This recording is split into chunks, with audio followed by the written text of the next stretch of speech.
When someone has a passion for what they do, it comes through in the product they provide their customers. Just ask LaRocco's Pizza's new owner, Jason Johnson, about their crust. They make it every day and let it rise for a minimum of 24 hours before they use it for their pizza. And his staff doesn't want to do anything they won't be the best at. And you can taste it in their pizza. LaRocco's Pizza, just a half block north of the I-470 Engage Boulevard exit. Come taste the difference. It's time for Real Estate 101 with the Karey Brown team from Preferred Advisors. Good Saturday morning to you. This is Karey Brown, Associate Broker with eXp Realty, and you're listening to Real Estate 101. I am here today with Pat Gordon, and he is also known as Dr. Radon. How are you doing today, Pat? I'm great, Karey. Thanks for having me.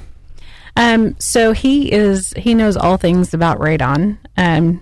We could go into super detail, but that would make you all very, very tired. So we're going to try and keep it light and fun, but really explain what it means. So first off, radon. Let's talk about the health risk.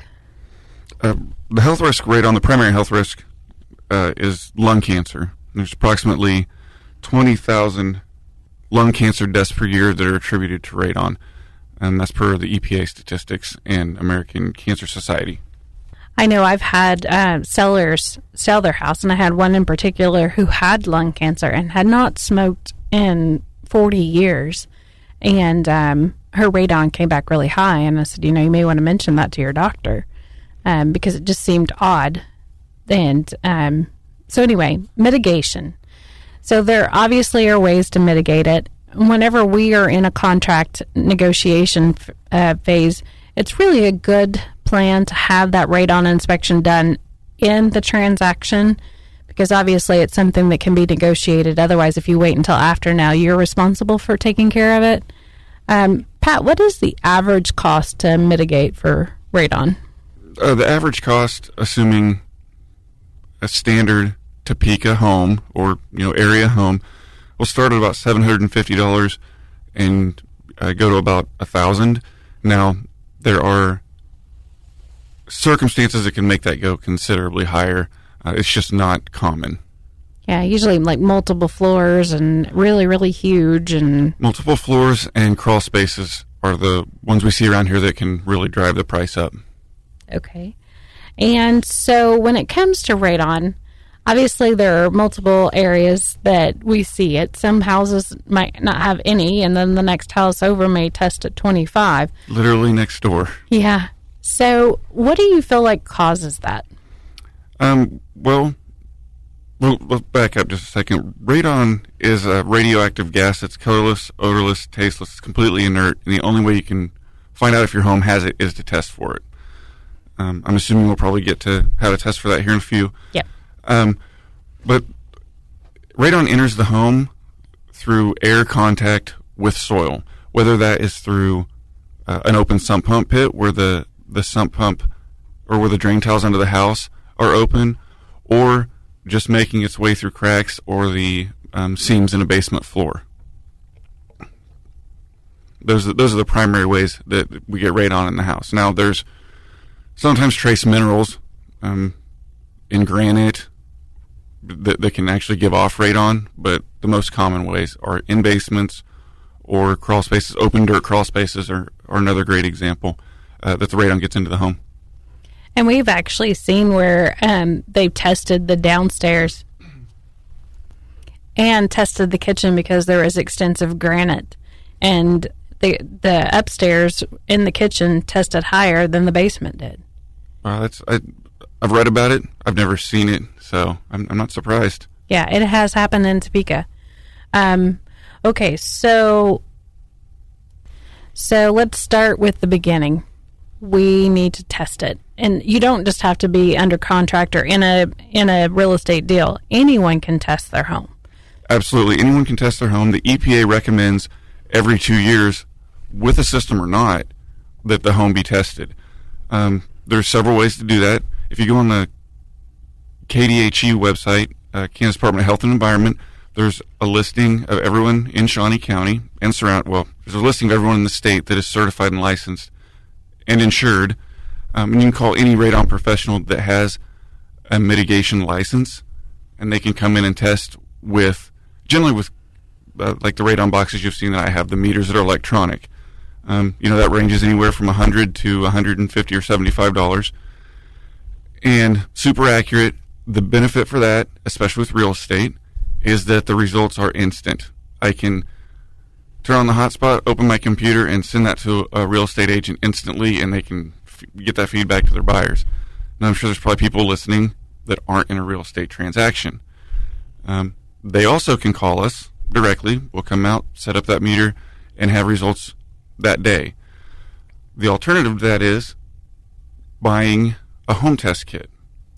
I don't know about Amazon, Home Depot, Lowe's. They all have them. I don't know how accurate they are. I would assume they're very accurate because they've been around for a long time.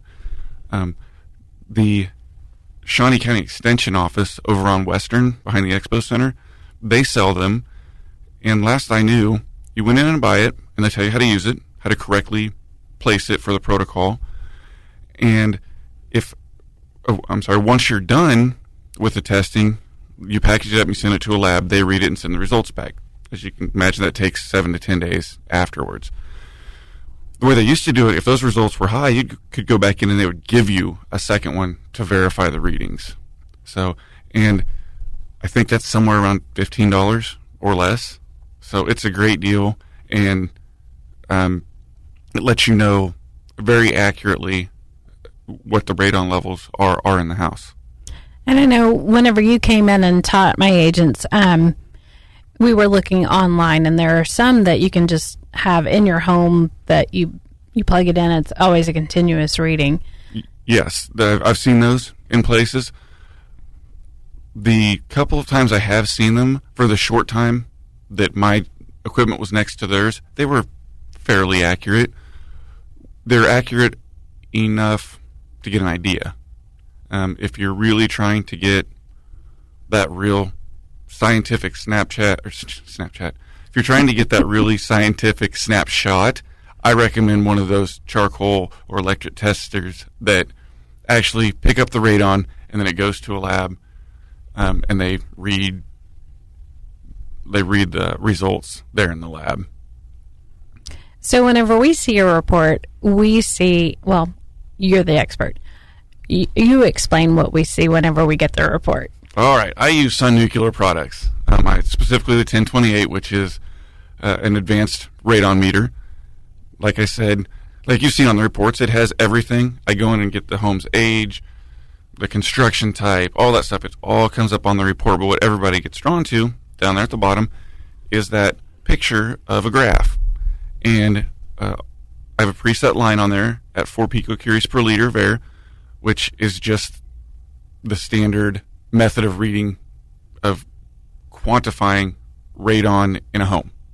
I guess the best way to put that. But 4, we'll just say 4.0, is our number to stay below as an average. So when you look at that, there'll be spikes up and down all along that 48-hour period, because it's testing every hour. Some will be above, let me rephrase that. Some may be above, some may be below. Different times of day, we'll see different readings. Could be due to HVAC systems, or it could be due to the environment outside when the humidity comes up at night. And people do get pretty caught up on that. Well, why is it high here? It's just the environment. That is what happens. So then the software averages the data, and each point along that graph has a corresponding number off to the left, so you have a numeric value. And then up at the top, you have two averages. You have a monitor average and the EPA average, generally very close to each other, and that's the number that tells us, do we need to mitigate or do we not? Okay, so we've gone into detail about how we test for it.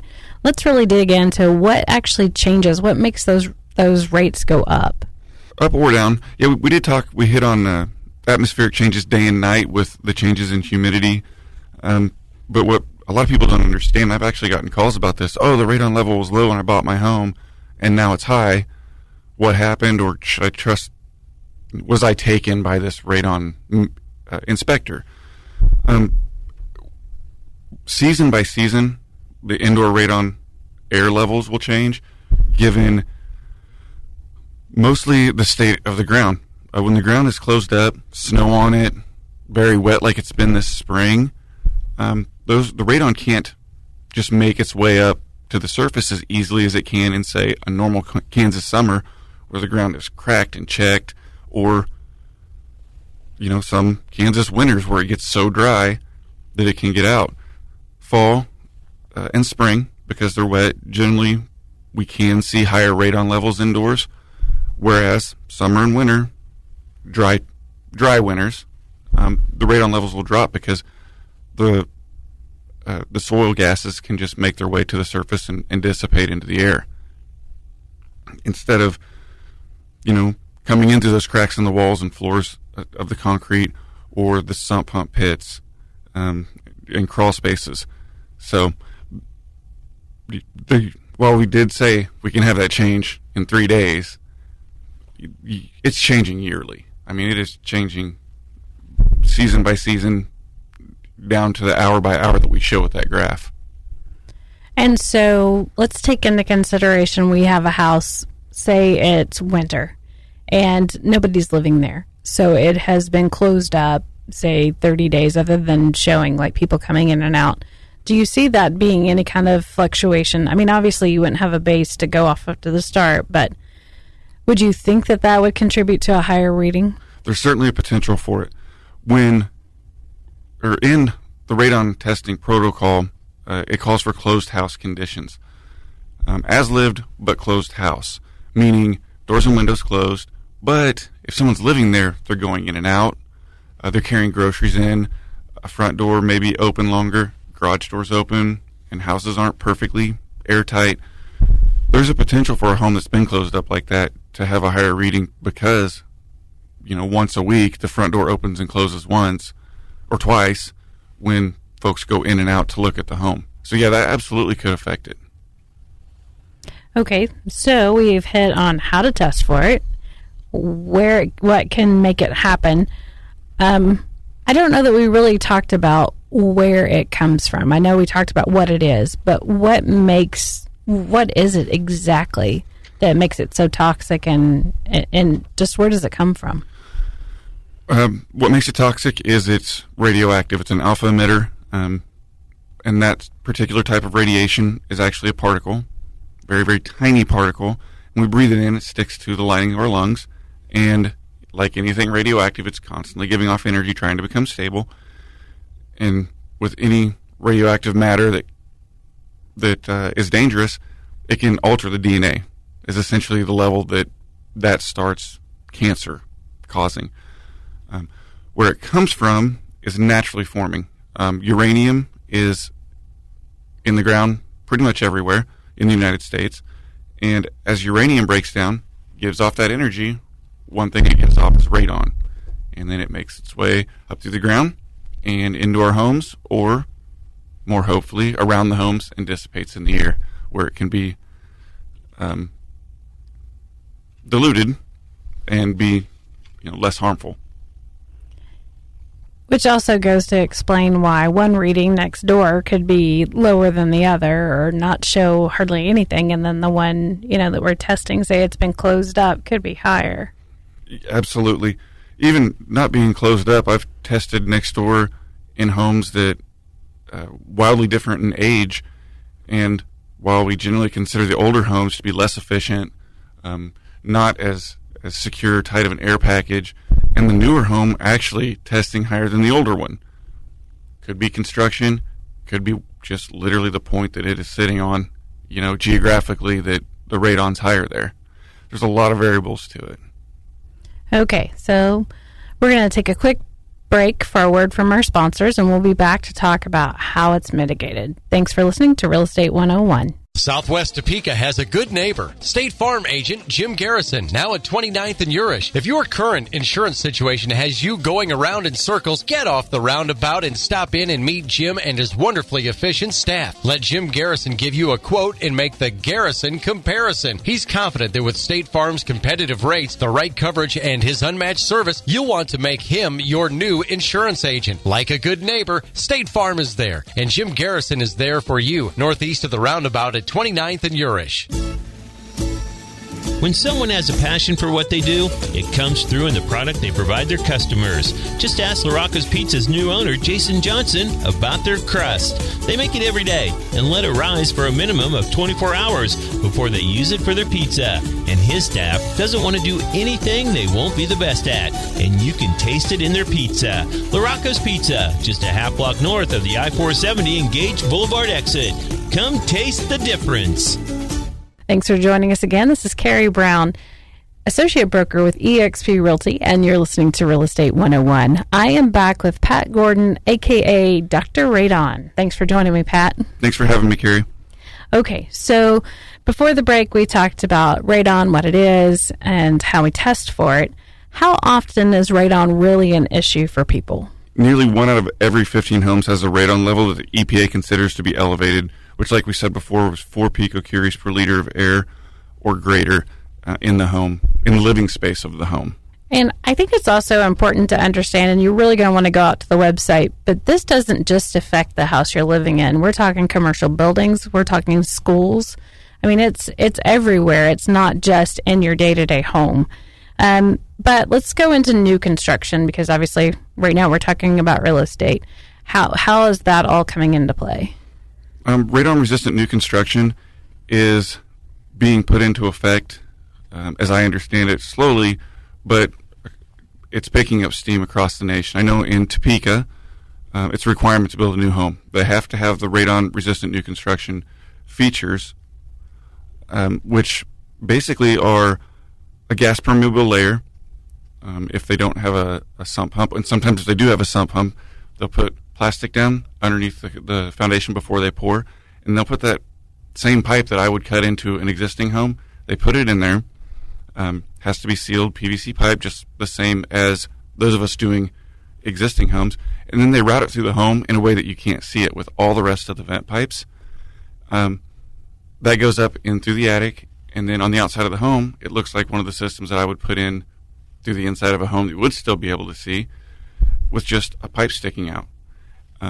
They put a power source within 6 feet of that pipe in the attic, and according to the National Radon Program, it's 120 to 400% savings for them to do that ahead of time versus having a home retrofit. The reason being, everything's exposed. You know, they plan it into the build, and therefore it just doesn't cost as much as a radon professional having to come out and figure out, now how are we going to do this to look the best, perform the best, etc. So we've covered now new construction. Let's say, I mean, I have my own existing home. My lower level is considered to be a berm, but it's a 2-story. So obviously it doesn't have a sump pump. So let's talk about that's going to be a little bit more difficult to mitigate. And every home has its own scenario. So let's take something like mine that does not have a sump pump. What would be the procedure, since that would probably be the most expensive and the most difficult? Absolutely. Can be difficult. I happen to know the area that you live in because it's the same area as me, and we have terrible soil out there. That's another thing to consider, and a reason to consult a radon professional. If they know the area, I know the areas that we may have to step up to a bigger fan, or we may have to have more than one suction point because, like I said, in the area that we're at, there's a lot of clay, and the soil is terrible, and it just requires a little bit more work to get to it. But you're right in that if there's no sump pump, or for some reason we can't cover the sump pump, I'm going to have to come in, cut a hole in the floor, and then get down there with a little auger inside that 5-inch hole and just start digging a suction pit underneath the home and carrying it out bucket by bucket until we have one that's big enough, to meet the soil conditions and the location and the intent. And then from there, with every bid that we send out, there's generally multiple options of how someone might want their piping routed. We talked about in new construction that they can hide that piping in the walls. On existing homes, generally not an option. I've done a few where they were remodeling and put them in the wall. was like, that's awesome. Thank you. But we've got to then engineer a system or design a system that's going to look the best and still work the best and meet the client's budget. Now,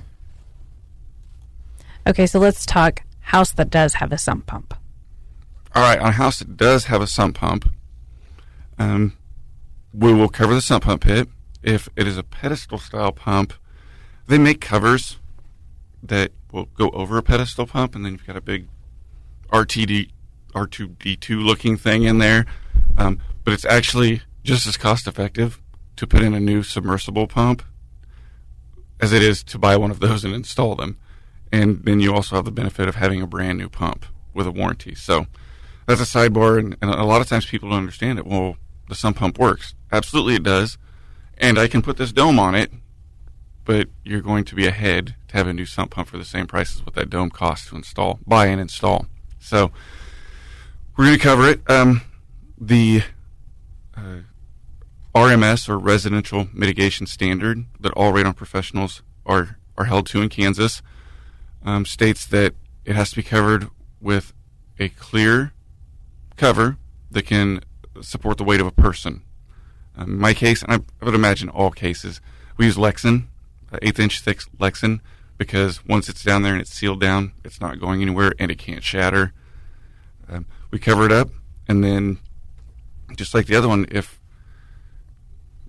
the next goal is to get the piping from the location of that sump pump to the other end of it being outside where the radon can be released into the air and dilute. Again, go straight outside on the side of a home where people see them, which is the most common, or the complex routing up through a home. One question I do get a lot, people see that one is more expensive than the other, and they'll say, well, I want what's going to work the best. In my case, at least, the core of the system being how we access the subslab, whether that system runs through a house or that system runs directly outside where you can see it from the outside, the system performance is not going to be degraded either way. There's people that have asked me, well, I want to get the cheaper one, but I'm worried it's not going to work as well. That's not how it should be done. The system performance shouldn't change, only the aesthetic performance. So, is it prettier, basically? Exactly. Can you see it from the outside of the house, or, like we talked about before, from the outside of the house, does it just look like a little pipe sticking up like any other bathroom vent? Okay, so I know that we just went into a lot of great detail, super informative, so we're going to take it a little bit lighter, and we're going to go into the DIY stuff that you've seen happen. It's kind of like the don't do this section. Absolutely. I've seen some people that have been able to install, or that have installed radon systems perfectly, and they look great. More times than not, they're not done well, and they will do things like put a fan in the basement. Well, if it's in the basement, it's protected. It absolutely is. I get the logic. The problem is that residential mitigation standard says that we can't put it inside the home, because if radon leaking into the home is bad, if that fan connection were to fail, now we're actually drawing it and just blowing it into the house. I've seen them where they do everything right and they get it outside, and then the pipe is pointed right up the house into one of those roof vents to where it's recirculating right back into the attic, where it could potentially be drawn right back into the house. You're just piping it in. Yeah, it's and well, it's funny as a professional. I mean, if people don't know what they're doing, they just don't know what they're doing, and it's not anything wrong with that. The problem at the end of the day, they get ready to sell that house, and you call me in, hey, can you look this over, and is it good? They spent all this money to cut a hole in their floor or cover their sump pump, or, all these steps to get it to this point where they think it's working great, and I can't go any further with it until I take it completely apart and bring it up to what my licensing standard, which is a national standard, is required. So it's unfortunate in that instance that, they really tried to do well, and then it ends up costing money to have to come apart to be done correctly.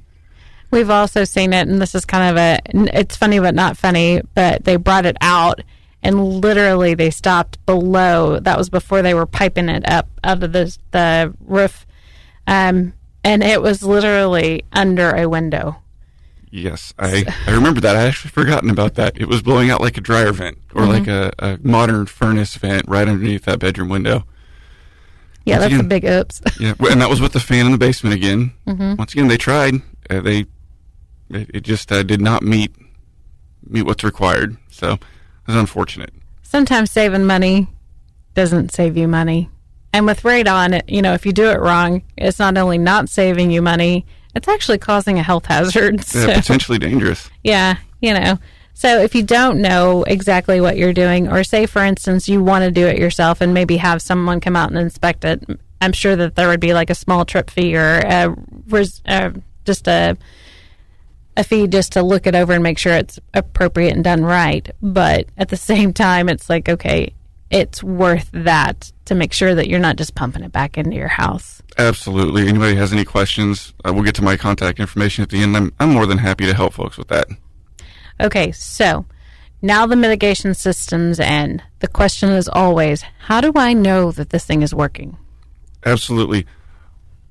I get this a lot from people that have bought a home with an existing mitigation system, and it was probably working when they bought it, but no one ever gave them the tour. Like I try to do with everybody that we get, or leave them a little pamphlet. What am I looking for? There's generally two types of monitors, one being most common, which is the YouTube manometer. It is a monitor, but it's a manometer. And what that does is it just has that little U-shaped tube right on the piping that's got some oil in it, and a little tube from one side of that into the pipe that's pulling the radon out. A lot of people say, oh, so that's telling me what my radon is. No, it's just indicating vacuum. And that indication of vacuum tells you the fan is running. I use incredibly efficient equipment, and especially if you do one of these fancy interior installs and that's in the attic, you will never hear it running. They're that quiet. So, less common, there will be an electronic, visible or audible monitor on them. They make them. I just don't see them very often. So on something like that, if you have a question, once again, give a professional a call. Anybody that you're comfortable with, come out and let you know. That way you know for sure that your home's protected because the system is operating as it should. All right. So how did they get a hold? First off, where can they find information about radon? And then let's tell them how to get a hold of you. Okay, information about radon. You can go to KDHE website. I think I mentioned before. If I haven't, there's a list of everybody in the state that is licensed. And as you guys know, many home inspectors won't do mitigation, but they're licensed for inspection. So on that site, it actually has it broken out. Do they have a license for inspection? Yes or no? And then mitigation. To be a mitigator, you have to be an inspector. Obviously, you have to check your work. So KDHE is a great asset. The National Radon Program is actually located at K-State. Great bunch of people. You can find them at sosradon.org. They're going to have a lot of the same information that the EPA has and links to the EPA. So that's a great asset. They also have a lot of what we've talked about in link after link, just super informative on there. The EPA website is another great one where you can find a Citizen's Guide to Radon and the Home Buyers and Sellers Guide to Radon. All right. So how do they get a hold of you? I'm listed on the website. They can also call me at 785-215-3776 or email me at dr.radon@yahoo.com. And if you're looking to buy or sell, be sure and give us a call. My number is 785-213-5188. Be sure to check out our website. It's Preferred Advisors Team or Topeka Home Advisors. There are over 15,000 properties on our website because we're on Fort Molasses. So remember, you can search for Kansas City, Lawrence, Topeka, Manhattan, all on our website. And that is literally all of northeast Kansas, way up to the Nebraska border, clear down to Lebo and that area. So be sure and check it out. Thanks for listening to Real Estate 101. Thank you for listening to Real Estate 101 with the Karey Brown team from Preferred Advisors.